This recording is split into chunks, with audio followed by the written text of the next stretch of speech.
ए गम गुसार मेरे दोस्त आजमाते नहीं, जो जा रहे हों मेरी जान उन्हें बुलाते नहीं।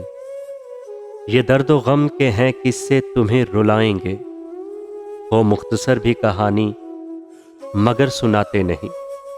तुम्हें मिलेंगी दरीचे में मुंतज़िर शमें, कहीं भी जाएं हम आँखों को लेके जाते नहीं।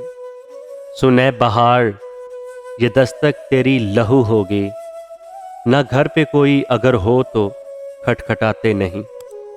तबीब मेरा ये कहता है मैं हवा बदलूं, कोई बताए कि बदलाओ रास आते नहीं।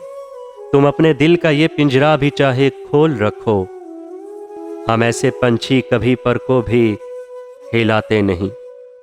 मैं जाग जाती हूँ पर आँख खुल नहीं पाती, मगर ये बात मेरे दोस्त क्यों बताते नहीं। अजब नहीं है ये दिलशाद गम ज़दा घर में, चराग जलते नहीं या उन्हें जलाते नहीं। जो जा रहे हो मेरी जान उन्हें बुलाते नहीं।